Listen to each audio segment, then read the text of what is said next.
Nous sommes, impressionnés par le nombre de personnes ici présentes à Gazan, ce qui me permet bien sûr de remercier Gérard Larcher d'être avec nous cet après-midi, mais je peux vous assurer que c'était non seulement c'est un plaisir s'il nous le dira, mais c'était une volonté, ce souhait effectivement que nous puissions quelque part terminer cette campagne primaire, mais rien n'est terminé, on vous en dira deux mots naturellement, aux côtés de M. Brobion, notre maire adjoint de Gazeran, notre maire Emmanuel Saligna est en réunion à La Réunion, donc on lui souhaite bien beaucoup de travail naturellement, donc Jean-Frédéric Poisson naturellement, Alain Schmitt, nous tenions absolument à ce qu'Alain puisse être présent, et bien sûr Anne Cabri au titre de la 10e circonscription, et bien d'autres, et beaucoup d'élus présents, mais pas que des élus, des sympathisants, des militants.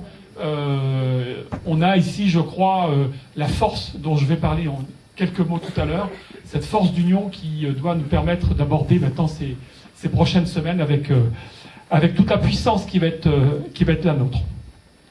Je voulais effectivement, nous voulions vous réunir aujourd'hui avant tout pour vous remercier, mais vraiment très sincèrement. Je vous rappellerai que ces primaires, puisque nous partons de cette organisation, ce fut pour la 10e circonscription en tout cas, 24 bureaux de vote. Et je regarde Manuela, combien il a été, non pas difficile de pouvoir organiser 24 bureaux de vote, mais une fois que nous avions décidé des 24 lieux pour le faire, c'était après constituer tous ces bureaux avec les présidents, les vice-présidents, les assesseurs, et puis on a vu très vite que le chiffre impressionnant que nous avions déterminé, à peu près 270-80 personnes, c'était 200 personnes, et en fait il y a eu plus de 200 personnes qui se sont mobilisées pour ces élections. 200 personnes, et ces élections se sont passées d'une façon remarquable. Je pense qu'Alain nous en dira deux mots, ici dans la 10e, mais partout ailleurs, dans le département, puisqu'Alain Schmitt avait la responsabilité de devoir organiser sur le département des Yvelines ces primaires, et il l'a fait d'une façon extraordinaire, et il l'a fait d'une façon extraordinaire parce que vous-même avez été présent et que votre investissement a été total dans l'esprit que nous souhaitions, sans contestation possible, il n'y en a pas, et ça c'est pour moi important. Je voudrais aussi, puisque je suis dans les remerciements, j'ai demandé à Manuela, qui est naturellement très discrète, je voulais la voir avec nous, parce que j'ai simplement le souvenir, Manuela et Alain, d'avoir à un moment essayé de déjeuner lors du premier tour ensemble pour essayer de travailler. Alors on a travaillé, on n'a quasiment pas pu déjeuner, puisque souvenez-vous, c'était le premier tour, et les premiers coups de téléphone nous arrivaient en disant mais on n'a plus de bulletin de vote, on n'a plus d'enveloppe, et nous étions qu'à mi-parcours du premier tour. Donc c'était à la fois une extraordinaire et très bonne surprise, puisque nous commencions à ce moment-là à mesurer l'intérêt que les Français voulaient démontrer à travers les primaires. Puis c'était des vraies questions en disant mais qu'est-ce qu'on va faire? On a commencé à appeler certains bureaux pour essayer de compenser. Enfin, c'était un petit moment de panique à Manuela, mais qu'on a vécu tous les trois, quelque part. Donc c'est sans doute plus facile à vivre à trois que tout seul. Donc merci Manuela. Et puis si vous me le permettez, parce que c'est plutôt aujourd'hui une de mes collaboratrices, et j'en suis ravi et fier, c'était remercier aussi Élodie Dubrul. Est-ce qu'Élodie est là? Oui, elle est là. Alors, où est-ce qu'elle est? Élodie, voilà. Viens à mes côtés, Élodie, également. Alors moi je la connais, donc je n'ai aucun doute, et il y a quelqu'un qui la connaît encore mieux ici, c'est Victor, son époux, qui a beaucoup œuvré également pour ces primaires. Mais vous avez été très, très nombreux. Elle est où, Élodie? Elle vient là. Très nombreux. Dans les grandes. Voilà. Rejoignez votre ancien patron, Élodie. Vous avez été très nombreux à me dire combien. Alors, bien sûr, ça je le sais à travers sa gentillesse, mais oui, Élodie est une fille adorable, mais aussi son efficacité et son écoute et sa disponibilité, combien elle avait aussi, Alain, permis que sur la 10e, tout ça. Alors, si vous voulez bien, à ce moment de cette petite présentation, je voudrais qu'on remercie toutes celles et tous ceux que je vous ai présentés. Voilà.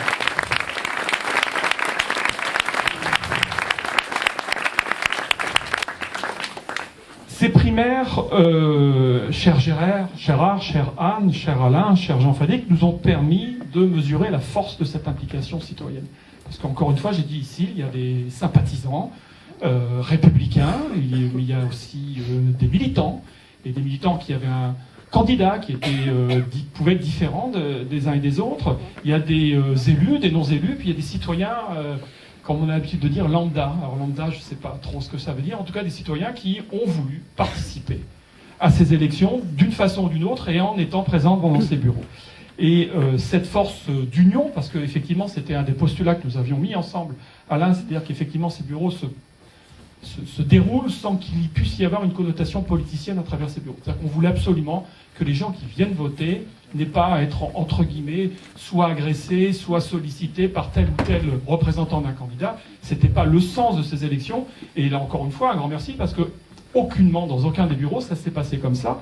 Et donc, on a bien senti, moi j'ai senti dans ces bureaux, puisque j'ai essayé de faire le tour des 24 bureaux de vote, c'est pas simple, c'est là que je vois que le territoire est très vaste. Mais c'est dans tous ces bureaux de vote que j'ai rencontré des visages que je ne connaissais pas, et des personnes qui ne sont pas militantes, forcément, peut-être sympathisantes, mais qui ont souhaité, parce qu'elles considéraient qu'il y avait un événement qui pouvait se produire à travers ces primaires, qui devait nous amener, j'espère, et nous espérons tous ici, vers une alternance politique. Il ne fallait pas rater cette marche, absolument pas la rater, elle n'a pas été ratée.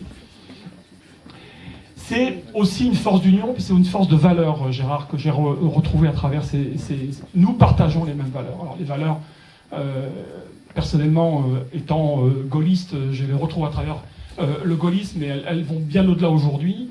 Et ça, c'est important pour nous. Et ça me permet de faire le trait d'union avec une association que j'ai le plaisir de présider et de co-présider avec Gérard Larcher, qui est Avenir, Dialogue et Démocratie, où depuis plusieurs mois, nous essayons, et je crois que nous y arrivons, à faire en sorte que l'expression libre du citoyen se fasse sans forcément être une expression qui soit menée, filtrée par nos expressions politiques personnelles lorsque nous sommes engagés. Et à travers ADD, j'en fais la promotion parce que je crois fondamentalement que l'expression politique doit aussi passer par ces moments d'expression permettant à tous, à tout un chacun de le faire. Cette force, parce que c'est réellement une force aujourd'hui, est présente et doit continuer.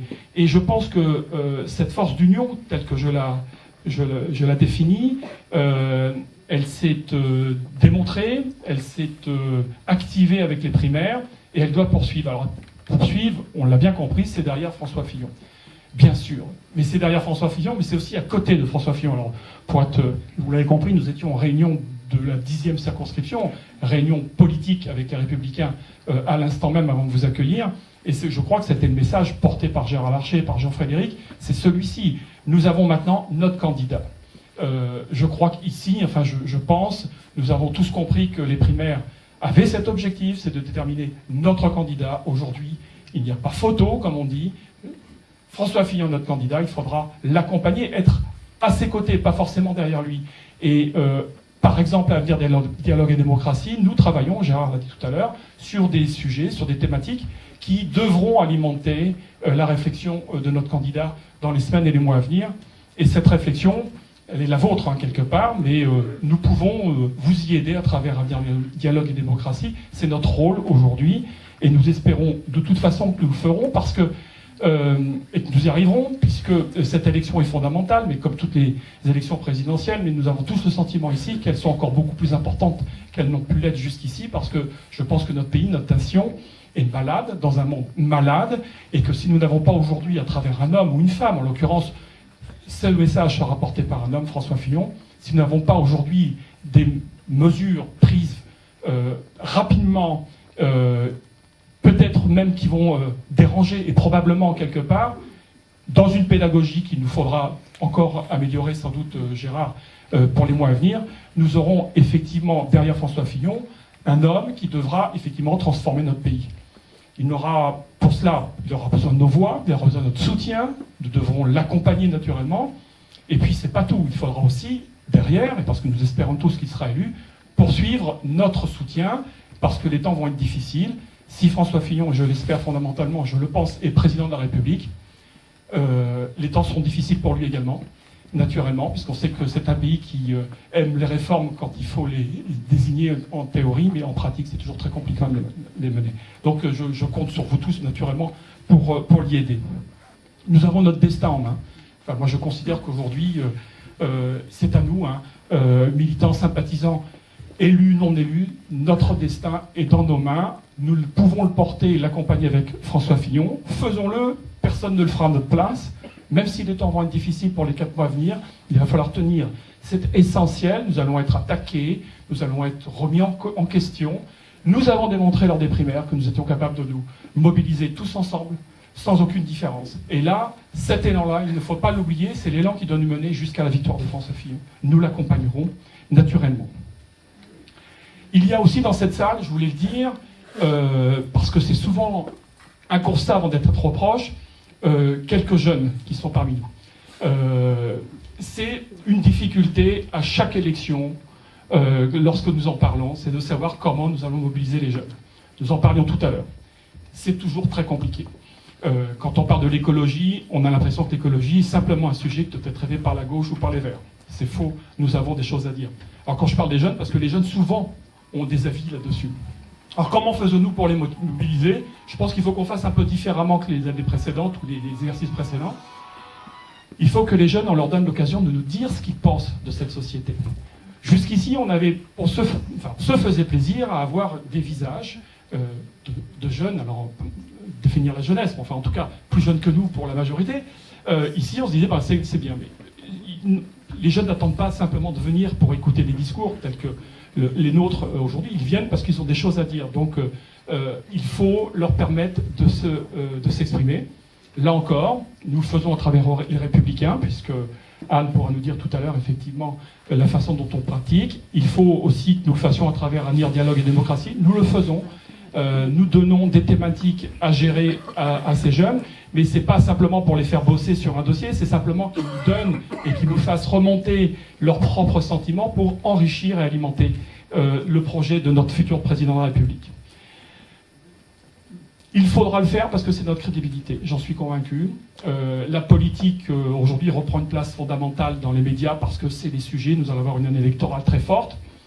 Si vous continuez ou vous poursuivez à discuter avec vos voisins, etc., la politique est quand même aujourd'hui un élément qui manque de crédibilité pour plein de raisons. Si on veut rendre crédible la politique, c'est donner la parole aux citoyens. Je dis bien aux citoyens de base. Quand je dis ça, c'est pas de la démagogie, c'est simplement ce citoyen ne croit plus en la politique. Il a des choses à nous dire. Alors, il suffit plus aujourd'hui de dire et de constater que ces citoyens ne croient plus en la politique. Allons les chercher et observer les raisons pour lesquelles ils ne croient plus en la politique. On les connaît tous à peu près, mais il faut les compléter.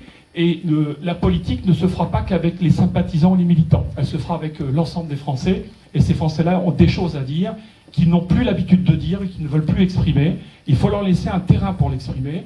C'est effectivement les terrains des partis politiques, mais c'est aussi les terrains de clubs de réflexion politique, comme Avenir, Dialogue et Démocratie. Je le vois bien, on a effectivement dans ce club des personnes qui viennent à la politique assez tardivement, avec une richesse de réflexion qui ne peut qu'apporter à notre réflexion générale. Alors, pour terminer, et pour laisser la parole aux autres orateurs, nous allons donc devoir combattre, parce que je considère que c'est un combat, c'est peut-être même le dernier combat que nous pouvons mener avant, malheureusement, des travers compliqués si jamais nous ne le gagnons pas. Nous avons un combat à mener, c'est de poursuivre effectivement ce que nous avons fait pendant quelques mois à travers les primaires, de façon à ce que notre candidat, François Fillon, soit élu président de la République. Je lui fais une totale confiance, mais il ne sera pas élu sans notre soutien. Et comme nous sommes en 2017, et vous l'avez bien compris, une année très particulière, nous commencerons par les présidentielles qu'il nous faudra gagner, nous poursuivrons par les législatives, et nous aurons à accompagner, à faire en sorte que notre candidat, ici présent, Jean-Philippe Poisson, puisse être naturellement élu à cette fonction de député qu'il occupe aujourd'hui d'une façon remarquable. Et là aussi, cette mobilisation, il faudra la poursuivre.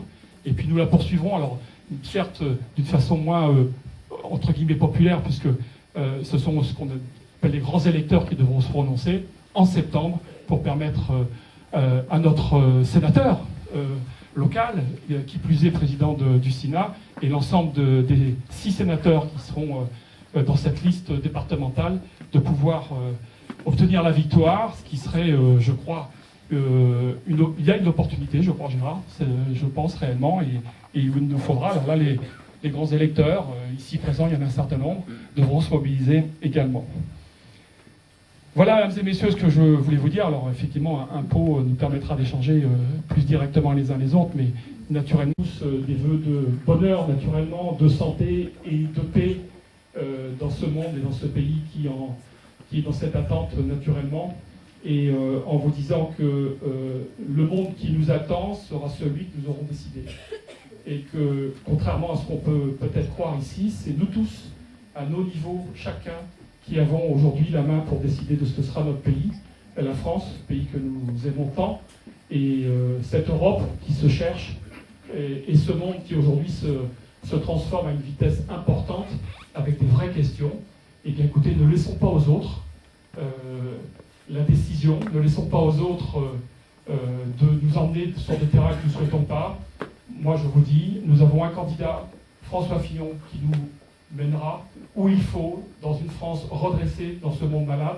Nous aurons un député, Jean-Philippe Poisson, qui poursuivra le travail qu'il a fait au sein de l'Assemblée nationale, comme il l'a toujours fait, d'une façon extrêmement qualitative.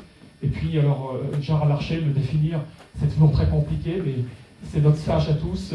Il est un peu au-dessus de tout le monde. Alors, quand je dis ça, c'est parce qu'il a une vision suffisamment élevée et large pour pouvoir donner des avis intéressant, et puis surtout, je sais que nous savons que le travail qu'il mène aujourd'hui aux côtés de François Fillon est important, et que c'est une part de Rambouillet ou du territoire qui sera représenté par François Fillon, parce que nous savons que Gérard Larcher y aura apporté beaucoup. Donc je vous souhaite une excellente année, et ravi de vous revoir, bien sûr, très rapidement, notamment pour toutes les campagnes qui nous attendent. Vous êtes mobilisés pour les primaires, attendez-vous à vous mobiliser pour le reste, hein, naturellement. Merci à vous.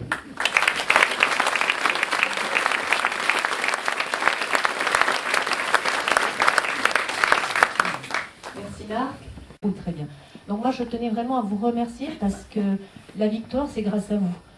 Parce que vous êtes mobilisés pour tenir les bureaux, comme l'a dit Marc, pour les gens qui sont sympathisants, les militants. Je vois nos amis du centre.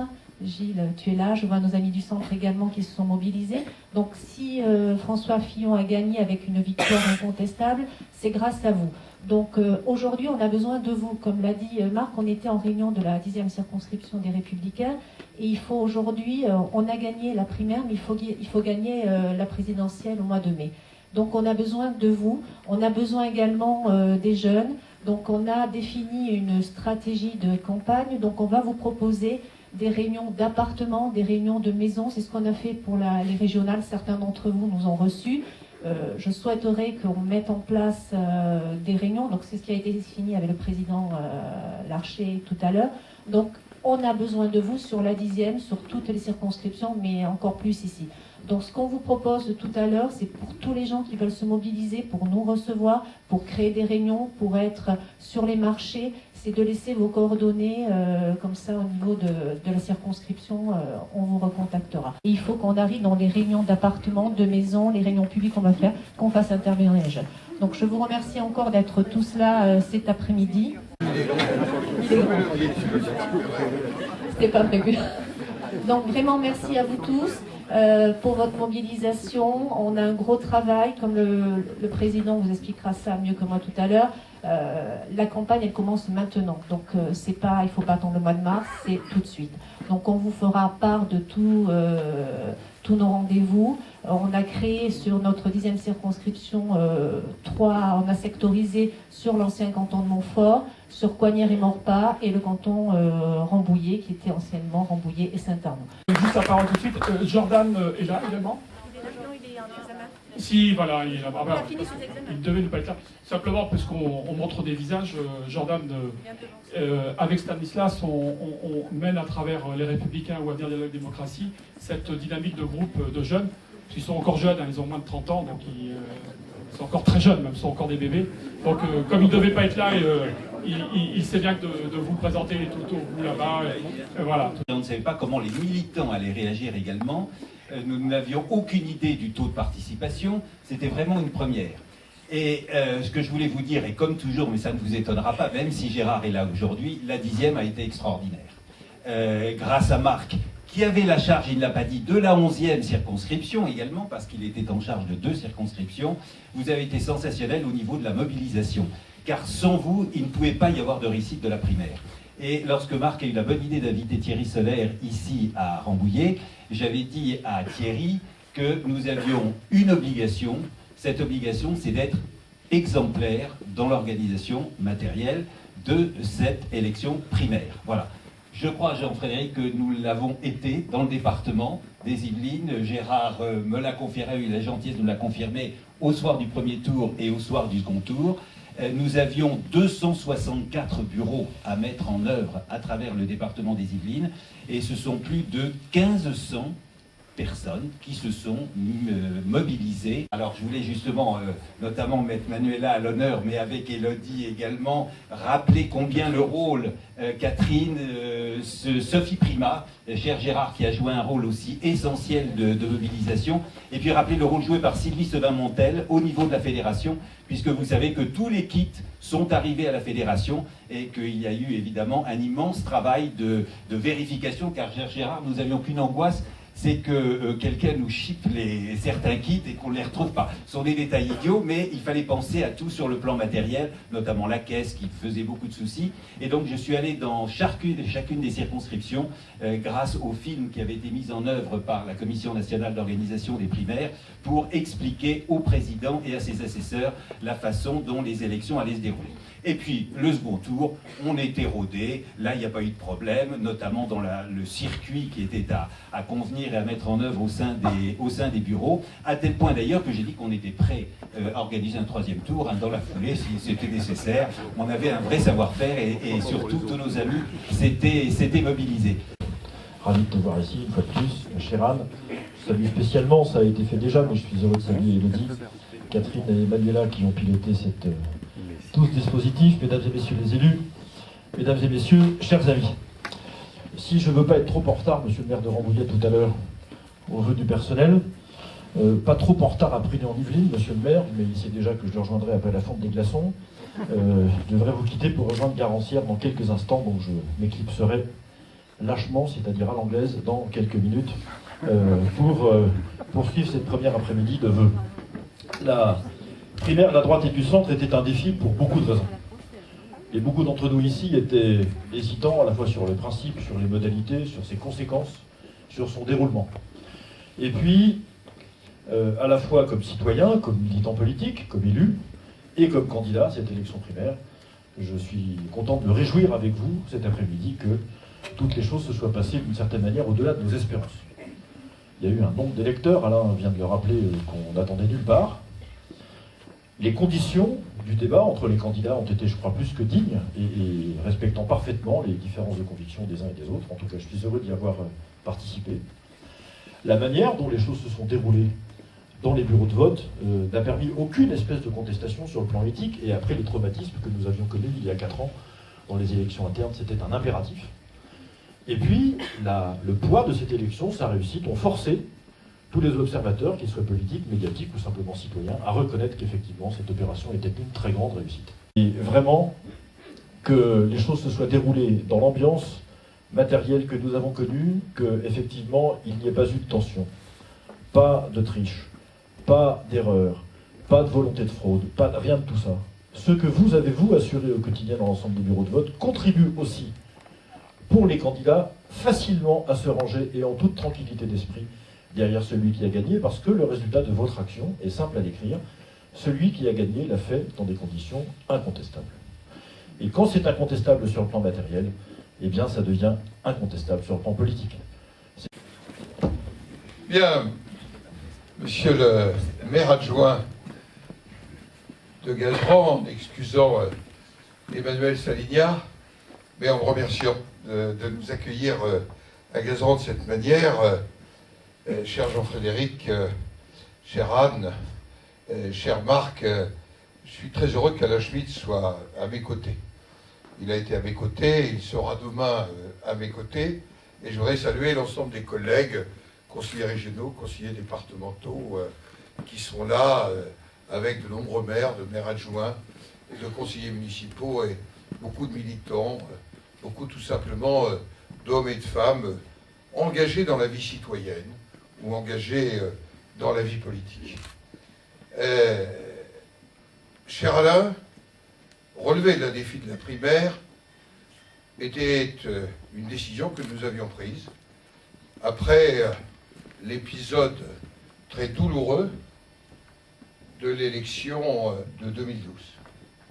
Et pour avoir participé à l'équipe qui statutairement a imaginé ces primaires, je dois dire que le résultat que nous avons obtenu a été au-delà de toutes nos espérances. Un résultat qui a vu 8 millions de Françaises et de Français regarder les émissions télévisées où débattaient les concurrents de la primaire. 8 millions. 4 400 000 au deuxième tour, venir dans les 10 350 bureaux de vote qui ont mobilisé plus de 80 000 bénévoles. Dans cette circonscription, Marc l'évoquait, 24 bureaux, 200 bénévoles. C'est dire que nous avons réussi un exercice citoyen tout à fait inédit dans notre tradition. Nous nous étions fixés, et je l'avais développé publiquement, 3 objectifs. Succès numérique, obtenu. Succès éthique, aucun recours devant les tribunaux administratifs. Regardez le spectacle que viennent donner les socialistes. C'est ça. Et, je dois le dire, aucune contestation. Quelques bureaux de vote où des interrogations ont été posées. En fait, 2. 2 sur 10 350. C'est beaucoup moins que lors d'une élection municipale, d'une élection législative ou d'une élection départementale. C'est dire que, et vraiment je voulais remercier les 200 d'entre vous qui ont passé du temps au cours de ces 2 dimanches à l'organiser et à le suivre, je voulais vous dire que vous avez donné une image de la vie politique qui permet, me semble-t-il, de cesser de répéter comme un psaume que définitivement les Français seraient fâchés avec la politique. Succès, j'allais dire, économique aussi, parce qu'il faut en parler. Nous avons en effet, par l'engagement des citoyens, financé 40% de la campagne de notre candidat dans le cadre des chiffres autorisés. C'est-à-dire que nous avons un argument vis-à-vis des Français. Les Français financeront les autres campagnes, la nôtre, ils la financeront à 60%. Et que donc, les 4 400 000 Françaises et Français qui ont contribué, quelque part, ont assumé une partie du fonctionnement démocratique de ce pays.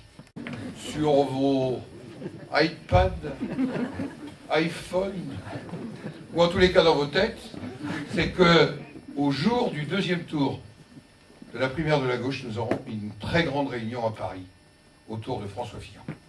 Et je souhaite vraiment que vous la notiez, parce que ça doit être une réunion d'enthousiasme, de partage et de rencontre avec François Fillon. Et donc, d'ores et déjà, vous notez ça. Rencontre entre un candidat ou une candidate et l'ensemble des Français. Alors, pour parler campagne avec Anne, avec Marc et avec les membres du comité de circonscription, nous vous proposons, mais ça ne nous appartient plus, un ensemble de réunions en appartement ou dans les maisons. Nous vous proposerons une grande réunion d'arrondissement à Rambouillet avec un orateur national. Nous vous proposerons d'aller dans les gares, sur les marchés, et nous allons mettre en place sur les réseaux sociaux un ensemble d'actions. Mais on a besoin de chacune et chacun d'entre vous. À partir de cet instant, dès que vous serez roi ou reine, vous devez vous battre pour la République. Vous recevrez l'or, l'encens et la myrrhe, mais vous allez l'utiliser jusqu'au 7 mai prochain. Et donc, mes chers amis, on ne gagnera pas d'évidence. On ne gagnera pas par un réflexe, j'allais dire, préparé d'avance. Il faut que vous convainquiez, citoyen après citoyen. Il y a des questions qui qui sont posées. Il va falloir que nous conduisions une pédagogie. Nous allons vous donner des éléments de langage. Mais je vous le dis clairement, ne vous attendez pas à ce que François Fillon change de projet, de programme. C'est celui-là qu'il a reçu. Bien sûr, on pourra ajuster tel ou tel point, comme par exemple sur la protection sociale, parce qu'il y avait une erreur du transcripteur. Mais ne vous attendez pas à ce que nous ayons d'autres propositions et d'autres actions que ce sur quoi François Fillon a reçu mandat. Et dans ma bouche, vous connaissez tous ma tendance sur la question sociale, ça n'est pas antinomique d'une attention sociale renforcée. Mais je vous le dis, si nous ne redressons pas l'économie, si nous ne créons pas à nouveau des emplois, ben notre modèle social, il volera en éclats. Je le disais ce matin en fin, mes amis, est-ce que vous pouvez penser qu'on pourra chaque début de semaine emprunter 6 milliards pour faire les fins de mois? C'est quand même la situation que nous vivons aujourd'hui.